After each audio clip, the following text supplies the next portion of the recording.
અંધકારનો પ્રસંગ એ કોઈ પણ વ્યક્તિ માટે બહુ જ ભયાનક છે. મૃત્યુનો સમય એ કોઈ પણ જીરવી શકતું નથી, પણ સ્વામીની ઉપકાર વર્ષા એમાં પણ છે. બ્રહ્મોપનિષદ ગ્રંથમાં કલકત્તાના અકુ અજમેરાનો પ્રસંગ આપવામાં આવ્યો છે. કલકત્તાનો સનિષ્ઠ યુવાન અકુ, મૂળ એનું નામ રાજેન્દ્ર, એને બ્લડ કેન્સર થયું. આ કેન્સર એટલું બધું સિવિયર હતું, એમાંથી બચવું મુશ્કેલ હતું. છતાં પણ એને ખબર પડી કે આની દવા અમેરિકામાં છે, એટલે અમેરિકાએ પહોંચ્યા એના સંબંધી સાથે. પણ એ વખતે પરિસ્થિતિ એટલી બધી વણસી હતી કે જેવો એ એરપોર્ટમાંથી બહાર આવે અને એને 1 જ કલાકની અંદર આટલું લોહી આપવાનું હતું, લગભગ 36 બોટલ જેટલું બ્લડ એને જરૂરી હતું. સ્વામીને ખબર પડી, બાપાએ અમેરિકાના યુવકોને ફોન કરી દીધા કે આ રીતે અકુ આવે છે, એરપોર્ટની બહાર નીકળશે, આ એની ફ્લાઇટ છે, પણ આવે ત્યાં સુધીમાં તમે 36 બોટલ બ્લડ તૈયાર રાખજો. એ વખતે અમેરિકામાં બ્લડના 1 બોટલની કિંમત $500 હતી. ઘણો કેટલું કિંમત થાય. પણ જેવો અકુ બહાર આવ્યો અને એક સાથે 60 યુવકો 36 બોટલ બ્લડ લઈને તૈયાર ઊભા હતા, એની તાત્કાલિક સારવાર થઈ, એ બચ્યો અને પછી એ થોડા સમય પછી ભારત પાછો આવ્યો. પણ સિવિયર કેન્સર હતું, બહુ લાંબો સમય ચાલ્યું નહીં. અને 1987ની સાલમાં જ્યારે પ્રમુખ સ્વામી મહારાજ 4 ધામની યાત્રા કરીને કલકત્તા બધા 350 સંતો સાથે પધારતા હતા, સ્વામી કલકત્તા આવ્યા. સ્વામી કે અકુના ઘરે જવું છે, પણ કકુના કાકાએ કીધું કે અત્યારે સ્વામી સૂતો છે, કાલે સવારે મળશું. પણ એ વખતે સ્વામીએ કીધું કે વાંધો નહીં, પણ સ્વામીને ખબર હતી કે અકુ રાત્રે સવાર સુધી રહેવાનું નથી, અને રાત્રે જ અકુ ધામમાં ગયો. બાપા સવારે જ ઉઠીને તરત અકુના ઘરે પધાર્યા. એના આ મૃતદેહને 16ઉપચારથી સ્નાન કરાવ્યું, પંચામૃતથી સ્નાન કરાવ્યું, ફુલાર કર્યા, કંઠી આપી, ફુલાર કરી બધું વિધિ પૂરી ગઈ. ત્યારે લોકોને લાગ્યું કે પ્રમુખ સ્વામી મહારાજ આપણા જીવનનો સૌથી ભયાનક સમય, મૃત્યુ સમય, એ વખતે પણ પ્રમુખ સ્વામી મહારાજ આપણી સાથે છે, સતત ત્યાં પણ ઉપકાર વર્ષા કરતા રહ્યા છે. જીવનનો કોઈ પણ પ્રસંગ હોય, સ્વામી સતત આપણી દેખરેખ રાખે છે. એટલું જ નહીં, મૃત્યુ પછી સ્મશાનમાં જવું અને સ્મશાનમાં અગ્નિ સંસ્કાર વખતે પણ પ્રમુખ સ્વામી મહારાજની ઉપકાર વર્ષા ઓછી રહી નથી. 1990ની સાલમાં પ્રમુખ સ્વામી મહારાજ લંડનમાં હતા, અને એ વખતે ત્યાંના જૂના હરિભક્ત જયકૃષ્ણભાઈ, એને થોડું લાગ્યું કે હવે બહુ જાજુ રહેવાશે નહીં, એટલે બાપાને ફોન કર્યો કે બાપા અંતકાળે તેડવા આવજો અને અગ્નિ સંસ્કાર વખતે હાજર રહેજો. આટલું એ સ્વાભાવિક બોલ્યા. બાપાએ આશીર્વાદ આપ્યા અને પછી થોડા સમય પછી આ જયકૃષ્ણભાઈ ધામમાં પધાર્યા. બાપા એ વખતે લંડનમાં પધરામણીએ હતા, અને સ્વામી પધરામણી હતા ઉત્તર લંડન તરફ, અને આમનું ઘર હતું દક્ષિણ લંડન તરફ. બાપાને સમાચાર મળ્યા કે જયકૃષ્ણભાઈ ધામમાં ગયા છે. સાંજે 8 વાગે એમને ક્રેમિટેરિયમ હોમ, એટલે અમેરિકામાં અહીંયા આપણે જેવા બધા સ્મશાન ગૃહ નથી હોતા લંડન કે અમેરિકામાં, ત્યાં બધા ક્રેમિટેરિયમ હોમ હોય, એની અંદર જ બધા મૃતદેહને લઈ જવાના, પછી ઇલેક્ટ્રિક શોર્ટ આપી અને પછી મૃતદેહને બાળવામાં આવે, અગ્નિ સંસ્કાર કરવામાં આવે. એટલે જે જગ્યાએ જવાનું છે બાપાએ એડ્રેસ લઈ લીધું. બાપાની ગાડી હતી ઉત્તર લંડનનો ભયંકર ટ્રાફિક, છતાં પણ સ્વામી પેલો ડ્રાઈવર કે મેં જોયું, સ્વામી કે હું તને રસ્તો બતાવું. સ્વામી એ વખતે લંડનમાં હતો, અનંતકોટી બ્રહ્માંડના ભૂમિયા છે, એટલે બધું જ જાણતા હોય. છેક સ્મશાન સુધી બાપાએ ગાડી લેવડાવી, અને ત્યાં આવીને જોયું તો આશ્ચર્ય, જે જયકૃષ્ણભાઈનો અગ્નિ સંસ્કાર કરવાનો હતો એનું મૃતદેહ હજુ તો આવ્યું જ નહોતું, એના સંબંધી લઈને હજુ પહોંચ્યા નહોતા. એ પહેલાં બાપા સ્મશાનમાં પહોંચી ગયા હતા. 1.5 કલાક બાપાએ રાહ જોઈ, ત્યાં સુધી સ્વામી બેસી રહ્યા, અને જયકૃષ્ણભાઈનો મૃતદેહ આવ્યો. ત્યાં બધી ગાડીઓમાં આવે, ત્યાં આવી રીતે સવારી ના નીકળે, બધા ચા ઉપાડીને, ત્યાં એવું ના હોય, એની કોફી ન તૈયાર હોય. એટલે ગાડી આવી સ્મશાન ગૃહમાં પ્રવેશી, અને પછી એને ઇલેક્ટ્રિક રૂમની અંદર શોર્ટ માટે લઈ જવાના હોય, એને અંદર મૂકવામાં આવી, અને પછી બાપાના હાથે ત્યાં અગ્નિ સંસ્કાર થયો. એમનો સંકલ્પ હતો કે મારે સ્વામીના હાથે અગ્નિ સંસ્કાર થાય. સ્વામી ત્યાં પણ પહોંચ્યા. પ્રમુખ સ્વામી મહારાજની ઉપકાર વર્ષા સતત ત્યાં સુધી પણ રહી છે. આ પ્રમુખ સ્વામી મહારાજે જીવનના કોઈ પણ પ્રસંગ હોય, જીવનમાં જન્મતાની સાથે સ્વામી આપણી સંભાળ રાખતા આવ્યા છે.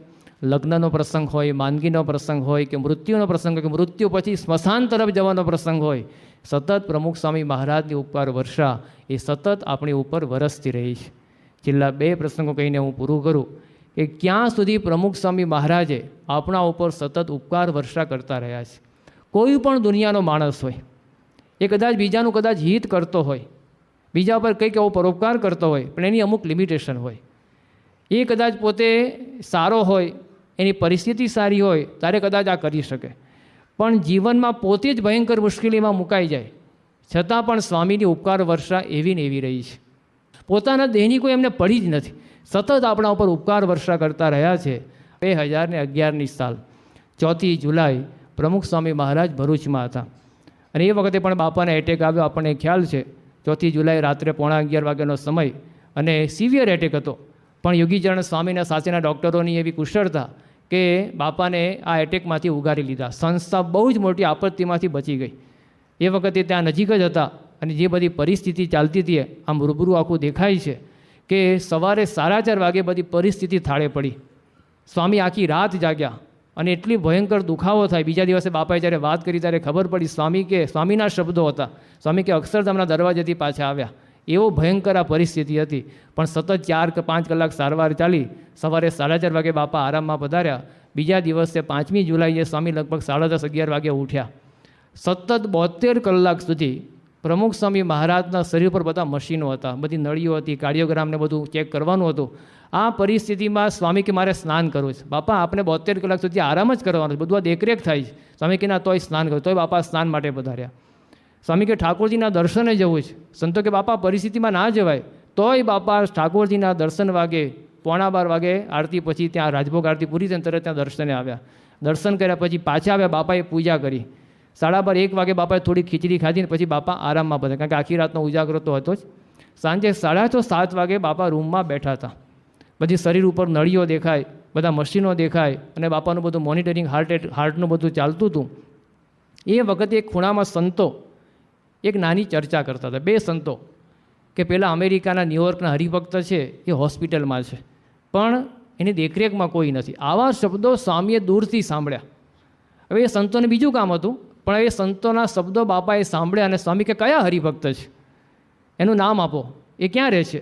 એટલે બાપાએ પૂછે એટલે નામ આપવું જ પડે. એટલે સ્વામી કે કયા સંતો વિચરણ કરે? સ્વામી કે નારાયણ મુનિ સ્વામીના સારંગપુર ફોન જોડો. બાપાએ તાત્કાલિક ફોન જોડાયો. સ્વામી જાતે જ વાત કરી કે નારાયણ મુનિ આ જગ્યાએ કયા સંતો વિચરણ કરે છે? નામ આપ્યું કે આ સ્વામી વિચરણ. સ્વામી કે એને કહી દો કે આ હરિભક્ત ન્યૂયોર્કના એને હોસ્પિટલમાં દાખલ કર્યા છે, એની સારવાર પર કોઈ નથી, એના દીકરી એ આખો દિવસ જોબ કરે છે, જમાઈને ટાઈમ નથી, તો આપણા કોઈ યુવકે હરિભક્તને ત્યાં સેવામાં રાખી પણ એ હરિભક્તને સાચવી લે. હજુ એમને એટેકની સારવારને પૂરા 12 કલાક થયા નથી, એને સારવારમાંથી પોતે બહાર આવ્યા નથી, શરીર પર બધું મોનિટરિંગ છે. એ વખતે અમેરિકામાં ઇન્ડિયાથી 10,000 માઇલ દૂર એક સામાન્ય હરિભક્તની સારવારમાં કોઈ નથી, એની ચિંતા પ્રમુખ સ્વામી મહારાજ કરે છે. આપણા ઉપર કેટલી આનંદ ઉપકાર વર્ષા વરસાવી રહ્યા છે. આ પ્રમુખ સ્વામી મહારાજ આપણી ઉપર છે. આ મંદિર બાંધે છે એ આપણા અનંત પેઢીઓના ઉપકાર માટે બાંધે છે. કારણ કે જુઓ જેની પાસે મંદિર નથી એ ક્યાં એની કેવી દશા છે. આ પ્રમુખ સ્વામી મહારાજામાં શું સ્વાર્થ છે? આ મંદિર બાંધે છે કે આપણી પાસે સેવા કરાવીને આપણી સેવા લઈને મંદિર બાંધે એવું આપણને લાગે છે, પણ એ જે કાંઈ થાય છે આ સંસ્કારોનું જતન એ પ્રમુખ સ્વામી મહારાજ આ શાંતિના ધામ બાંધે છે. આ પથ્થરના ખડકલા નથી, આ ખાલી ઈંટ કે પથ્થરનું મિશ્રણ નથી. આપણી હજારો પેઢીઓ સુધી આ સંસ્કાર ટકી રહે, આપણી હિન્દુ સંસ્કૃતિ ટકી રહે અને આપણને સતત જીવનમાં શાંતિ, સલામતી અને સ્થિરતા પ્રાપ્ત થતી રહે, એવા હેતુથી પ્રમુખ સ્વામી મહારાજે આ મંદિરોની આપણને આપીને ભેટ આપીને આપણા પર ઉપકાર વર્ષા કરી છે. આપણા જીવનને આગળ લાવવા માટે પ્રયત્નો કર્યા છે. એમની તો ઉપકાર વર્ષા એ સતત એ વરસતી રહી છે અને વરસી રહી છે. પણ આપણે એમના પ્રત્યે એવો એક કૃતજ્ઞ ભાવ રાખી કે સ્વામીએ કરેલા ઉપકારને ધ્યાનમાં રાખી આપણે એના પ્રત્યેનું ઋણ અદા કરતા રહીએ, એ માટેની બળબુદ્ધિ શક્તિ મળે એ જ એમના ચરણોમાં પ્રાર્થના. શ્રી સ્વામિનારાયણ ભગવાન.